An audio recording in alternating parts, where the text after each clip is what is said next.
Senhor nosso Deus, iremos analisar agora o Salmo 111. Pai, em nome de Jesus, que o Senhor nos oriente, que o Senhor nos inspire, que o Senhor nos conceda, Pai, o entendimento e sabedoria ao explorarmos os versos deste Salmo. Que as verdades nele contidas possam iluminar nossas mentes e transformar nossos corações. Amém. Povo de Deus, o Salmo 111 trata das obras do Senhor na criação, na providência e na graça. Nós não sabemos quem foi o autor, mas ele insiste exclusivamente na ideia de que Deus deveria ser conhecido pelo seu povo e que esse conhecimento, quando convertido em piedade prática, é a verdadeira sabedoria do homem e a causa garantida de adoração eterna. Muitos desconhecem o que o seu Criador fez. Muitos de nós, às vezes, não levam em consideração todo o nosso passado ou todo o passado que esse mundo nos traz tanta riqueza que mostra o agir de Deus. Na verdade, o que acontece é que isso é uma tolice, meus amados. Nós deveríamos buscar compreender, buscar aprender mais e mais do Senhor, analisando a Bíblia e tudo aquilo que Ele fez no passado, olhando para nós mesmos e ver como Deus tem agido em nossa vida. Que nós não sejamos como os tolos de coração, silenciosos quanto aos louvores de Deus. Não, que a nossa boca possa fluir os mais altos louvores por tudo aquilo que Deus tem feito em nós, por nós, através de nós. Amém, meus irmãos? Esse mal somente pode ser removido da nossa vida pela lembrança das obras de Deus e seu diligente estudo. Devemos ser crentes que de fato amam estudar a palavra do Senhor. A isto, portanto, o Salmo pretende nos incentivar. Ele pode ser chamado Salmo das Obras de Deus, pretendendo então nos incitar ao trabalho do louvor. Vejam só, meus irmãos, quanto mais aprendemos de Deus, mais o nosso coração deseja louvá-lo. Isso é fato. Então prepare o seu coração. Já faça algo muito importante para que outras pessoas tenham acesso a esse vídeo também. Deixe o seu like agora e faça o seguinte comentário: Deus, receba a minha adoração. Por favor, meus irmãos, façam esse comentário agora. Deus, receba a minha adoração. Isso é muito importante, tá bom? Após a análise desse salmo, nós iremos orar pelos pedidos deixados nos comentários. Então, você pode deixar seu pedido nos comentários a qualquer momento, tá? Esse salmo começa assim: Louvai ao Senhor, louvarei ao Senhor de todo o coração, na Assembleia dos Justos e na congregação. Então ele começa com essa expressão maravilhosa: louvai ao Senhor, ou aleluia. Todos vocês, seus santos, unam-se na adoração ao Senhor, que opera tão gloriosamente. Façam isso agora, façam isso sempre, façam isso de forma sincera, com unanimidade, eternamente. Aquilo que nós pregamos, devemos pôr em prática. A melhor maneira de fazer cumprir uma exortação é dar o exemplo, mas nós devemos fazer com que esse exemplo seja do melhor tipo. Ou poderemos levar os outros a fazer isso de uma maneira hesitante. Longe de nós isso. Todo o nosso coração é pequeno demais para a glória de Deus e não pode haver razão porque Deus não deva ser completamente exaltado no seu louvor. Todas as suas obras são merecedoras de louvor. Portanto, toda a nossa natureza deve adorá-lo. Para a igreja e para a congregação, para a família ou a comunidade, para o gabinete privado da amizade piedosa ou o grande salão da reunião popular, o louvor do Senhor é apropriado. E no final, o coração fiel deve cantar aleluia em todo e qualquer lugar. Amém, meus irmãos? Vejam só o versículo 2. Grandes são as obras do Senhor, procuradas por todos os que nelas tomam prazer.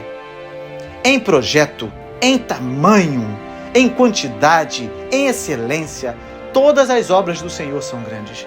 Mesmo as pequenas coisas de Deus são grandiosas. De um ponto de vista ou de outro, cada uma das produções do seu poder ou das obras da sua sabedoria será grandiosa para aquele que é sábio de coração. Aqueles que amam o seu Criador se alegram nas suas obras. eles percebem que há mais nelas do que se pode ver na superfície e por isso curvam suas mentes para estudá-las e compreendê-las. O naturalista devoto investiga a natureza. O estudante fervoroso de história, por exemplo, examina fatos ocultos e histórias obscuras. E o homem de Deus escava nas minas das Escrituras e acumula cada grão da sua verdade dourada. As obras de Deus merecem as nossas investigações. Elas nos dão instrução e prazer maravilhosamente combinados e crescem mostrando serem muito maiores depois da investigação do que eram antes. As obras dos homens são nobres a alguma distância. As obras de Deus são grandiosas quando examinadas. A sabedoria oculta de Deus é a ponte mais maravilhosa das suas obras. E frequentemente, aqueles que não olham abaixo da superfície perdem a melhor parte do que ele deseja nos ensinar. Como as obras são grandiosas, elas não podem ser vistas todas de uma vez, mas devem ser examinadas com cuidado. E essa busca é essencial para que eduquemos nossas faculdades e fortaleçamos os nossos olhos espirituais gradualmente para suportar a luz da glória divina. Glória e majestade há em sua obra e a sua justiça permanece para sempre. A sua obra especial, a salvação do seu povo, é aqui mencionada como distinta das suas outras e muitas obras. O que pode ser comparado, meus irmãos, à grande obra de redenção que temos em Cristo. A sua concepção, as suas bases seguras, o seu gracioso propósito, os seus sábios arranjos, o seu presente ao enviar Jesus como Redentor, a sua aplicação de redenção pelo Espírito Santo em regeneração e santificação e tudo mais que constitui o conjunto glorioso, tudo resulta na infinita honra daquele que planejou e realizou um método tão assombroso de salvação. Nenhuma outra obra pode ser comparada a esta. Ele honra tanto o Salvador como quem é salvo, e enquanto traz glória a Deus, também nos leva à glória. Não há ninguém como o Deus de amor, e não há salvação como a que ele opera pelo seu povo. O fato de que o nosso grande substituto carregasse a culpa provou que nem mesmo para realizar os propósitos da sua graça, o Senhor se esqueceria da sua justiça. Nenhuma solicitação futura sobre a sua justiça poderá jamais ser igual àquela que já foi suportada quando o seu amado filho foi ferido. Ela então certamente durará para sempre. Não se pode encontrar injustiça em nenhuma única obra de Deus, nem jamais poderá. Esta é a verdade e é a verdadeira glória da sua obra, e nem mesmo os seus adversários poderão impugná-la. Que os crentes, portanto, o louvem para sempre e jamais se envergonhem de falar desta obra que é tão honrável e gloriosa. Fez lembrados as suas maravilhas, piedoso e misericordioso é o Senhor. Deus teve cuidado de registrar as suas maravilhas com a pena da inspiração e as escreveu no coração do seu povo pelo seu Espírito Santo.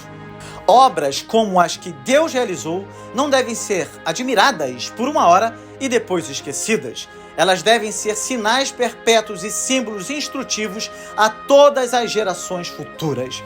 E especialmente são destinadas a confirmar a fé do seu povo no amor divino e fazer com que o povo saiba que piedoso e misericordioso é o Senhor. Vejam só o versículo 5. Deu mantimento aos que o temem, lembrar-se-á sempre do seu conserto.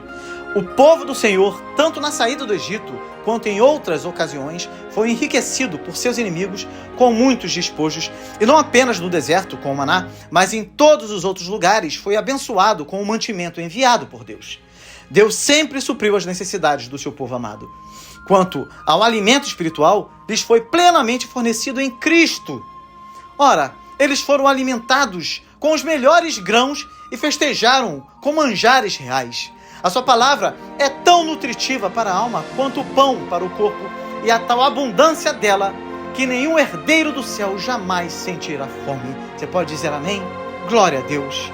Mostrou ao seu povo o poder das suas obras, dando-lhe a herança das nações. O povo de Deus sabe o que Deus é capaz de fazer. Deus é todo poderoso. Israel viu esse poder em obras físicas e nós em maravilhas espirituais, pois contemplamos o poder incomparável do Espírito Santo e o sentimos em nossas próprias almas. Em ocasiões de terríveis aflições, o Senhor exibiu tal energia de graça que nos assombramos com o seu poder, e isso fazia parte da sua intenção ao nos levar a tais condições para que ele pudesse nos revelar o braço da sua força. Nós não poderíamos ter conhecido isso tão bem se não tivéssemos em urgente necessidade da sua ajuda. Deus exibiu o seu poder quando expulsou os cananeus e conduziu o seu povo. Mesmo assim, ele pode nos dar o privilégio de conquistar os pagãos deste mundo através da pregação da palavra, tornando-os parte do povo de Deus. Nada, senão um grande poder, pode realizar isso, meus irmãos. Nosso Deus pode fazer isso e assim tem feito ao longo da história para a sua própria glória. Aleluia! As obras das suas mãos são verdade e juízo, fiéis todos os seus mandamentos. A verdade e a justiça são visíveis em tudo o que o Senhor faz. Ele age fielmente e com justiça com relação ao seu povo e com justiça e imparcialidade para com toda a humanidade. Isso também deve nos motivar a louvá-lo, uma vez que é muito vantajoso para nós viver sob um soberano cujas leis, decretos, atos e obras são a essência da verdade e da justiça. Tudo o que ele recomendou ou decretou certamente permanecerá, e os seus preceitos, que ele proclamou, serão considerados merecedores da nossa obediência, pois certamente são baseados na justiça e visam o nosso bem eterno. Ele não é um déspota volúvel que ordena uma coisa a determinado dia e no dia seguinte outra coisa, mas os seus mandamentos permanecem absolutamente inalterados. Permanecem firmes para todo sempre, são feitos em verdade e retidão. Os mandamentos, os propósitos e cursos de ação do Senhor jamais serão mudados. O Senhor não se desvia por motivos temporários, nem se comove pelas circunstâncias do momento. Princípios imutáveis governam os tribunais do Senhor, e ele busca os seus propósitos eternos sem a sombra de um desvio. Amém, meus irmãos?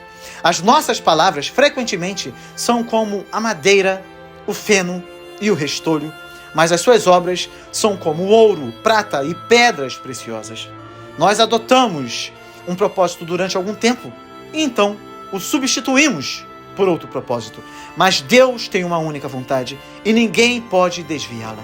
Ele age na eternidade e pela eternidade e, consequentemente, o que ele realiza permanece para sempre. Muito deste caráter duradouro surge do fato que é mencionado a seguir, ou seja, que eles, seus mandamentos, são feitos em verdade e retidão. Nada permanece exceto o que é reto. A falsidade logo desaparece, pois é uma mera exibição, mas a verdade tem sal em si, que a preserva e impede a sua decadência. Deus sempre age de acordo com os gloriosos princípios da verdade e integridade, e frequentemente não há necessidade de alteração ou revogação. As suas obras durarão até o final dos tempos. Vejam só o versículo 9. Redenção enviou ao seu povo, ordenou o seu conserto para sempre. Santo e tremendo é o seu nome. Nós podemos cantar sobre a redenção como um ato concluído. Ela foi realizada por nós, enviada a nós e desfrutada por nós, e nós somos verdadeiramente os redimidos do Senhor. O seu decreto divino fez do concerto da sua graça uma instituição estabelecida e eterna. A redenção pelo sangue prova que o concerto não pode ser alterado, pois ela o retifica e estabelece, além de qualquer cancelamento. Isso também é motivo para o mais alto louvor. A redenção é um tema adequado para a música mais sincera, meus irmãos, e quando é vista conectada com os compromissos graciosos de que a verdade do Senhor não pode se desviar, ela se torna um tema adequado para elevar a alma a um êxtase de gratidão. A redenção e o concerto são suficientes para fazer a língua dos mudos cantar. O nome ou caráter de Deus é merecedor do mais profundo respeito, pois é perfeito e completo, íntegro e santo. Ele não deve ser mencionado sem solene consideração e jamais deve ser ouvido sem profunda admiração. O seu nome deve despertar tremor. É algo terrível mesmo aqueles que o conhecem se alegram em tremer diante dele. Esta é a verdade e o sentimento mais puro de todo cristão verdadeiro. O temor do Senhor é o princípio da sabedoria. Bom entendimento tem todos os que lhe obedecem. O seu louvor permanece para sempre. Que maneira maravilhosa de terminar esse salmo. Conhecer a Deus de modo a andar diante dele é a maior de todas as ciências aplicadas. A santa reverência a Deus nos leva a louvá-lo, e isso é o que o salmo sugere, pois é um ato sábio por parte da criatura com relação ao seu Criador. A obediência a Deus prova que o nosso julgamento é sadio e sólido. Por que não deveríamos obedecer a Ele? A própria razão não reivindica a obediência ao Senhor de tudo? Somente um homem vazio de entendimento justificará a rebelião contra o Santo Deus. A santidade prática é o teste da sabedoria. Os homens podem conhecer e ser muito ortodoxos, podem falar e ser muito eloquentes, podem especular e ser muito profundos, mas a melhor prova de sua inteligência deve ser encontrada no fato de que eles realmente fazem a vontade do Senhor. A questão é o fazer. De que adianta todo saber se não há prática real daquilo que cremos? A primeira parte do Salmo nos ensinou a doutrina da natureza de Deus e do seu caráter, descrevendo as suas obras. Mas a segunda parte fornece a lição prática, deduzindo que adorar e obedecer a Ele são os mandamentos da verdadeira sabedoria. Nós reconhecemos alegremente que é assim. O louvor de Deus jamais irá cessar, porque as suas obras sempre irão despertar a adoração. E a sabedoria dos homens será sempre exaltar o seu Senhor glorioso. Aleluia! Deus seja louvado. Senhor, ajuda-nos a estudar as tuas obras e, consequentemente, dizermos continuamente aleluia enquanto vivemos. Amém, povo de Deus. Amém. Glória a Deus. Aleluia. Agora nós iremos orar. Ore comigo. Ó Senhor Todo-Poderoso, em humildade e reverência, nos reunimos agora diante do Senhor para proclamar Tua grandeza e exaltar Teu santo nome. Reconhecemos, Senhor, que Tu és digno de toda honra e louvor, pois Tu és o Deus fiel que cumpre Tuas promessas e jamais falhas em Tua palavra. Hoje, Senhor, elevamos nossos corações em oração, rogando por Tua misericórdia e graça sobre nós, sobre nossas famílias e sobre nossa nação. Concede-nos, Senhor, sabedoria para trilharmos o caminho da justiça e do amor, guiando-nos em Tua verdade e sustentando-nos com Tua mão poderosa. Recordamos, ó Deus, daqueles que enfrentam perseguição por amor a Ti, dos que sofrem em meio a conflitos e guerras. Ó Senhor, estende Tua mão sobre eles, ó Pai, e concede-lhes Tua paz, que excede todo entendimento. Que Tua presença seja luz em seus momentos mais sombrios e que possam sentir Tua consolação em meio à tribulação. Senhor, confiamos em Tua sabedoria e pedimos que Tuas bênçãos sejam derramadas sobre o nosso país, para que tenhamos líderes justos e honestos. Que a Tua justiça, ó Deus, seja refletida em nossas leis e seja aplicada de forma tal que os maus paguem pelos seus crimes e os justos resplandeçam como a luz da aurora. Que possamos viver em harmonia e justiça, promovendo o bem-estar de todos os cidadãos e cultivando a paz entre as nações. Que nossas vidas, Senhor, sejam reflexo do Teu amor e da Tua verdade, brilhando como luzes neste mundo em trevas. Capacita-nos a sermos instrumentos de Tua paz e de Tua esperança e de Tua reconciliação. Ó Deus, pedimos também que o Senhor abençoe cada pedido colocado aqui no comentário. Por favor, que ninguém agora saia daqui com dúvida em seu coração, mas crendo que o Senhor é Deus Todo-Poderoso, que pode todas as coisas e faz todas as coisas pelo Teu povo, é capaz de fazer as maiores obras para nos resgatar e mudar a nossa vida. Que seja assim na vida de cada um de nós, em nome de Jesus. É nesse nome poderoso do nosso Senhor e amado Jesus Cristo que oramos, confiantes em Tua fidelidade e amor eterno. Amém. Que você possa ser um instrumento nas mãos de Deus para levar essa mensagem a outras pessoas. Então compartilhe esse vídeo, tá bom? Faça isso. Eu peço que você deixe o seu like também, seu pedido de oração ou agradecimento a Deus nos comentários. Se você ainda não se inscreveu no canal, esse é o momento. Ao se inscrever, o YouTube vai registrar o seu nome e toda vez que eu orar pelos inscritos, você vai estar incluído. Além disso, meus irmãos, cada um de vocês está tendo a oportunidade de estudar a Bíblia e a história do cristianismo em ordem cronológica. Uma matéria tão pouco estudada em nosso meio e que traz tanto prejuízo para aqueles que não a conhecem. Então, se inscrevam no canal e comecem a estudar. Deus vai te levar a águas mais profundas do conhecimento e de suas bênçãos. Inscreva-se no canal, tá bom? Que Deus te abençoe muito.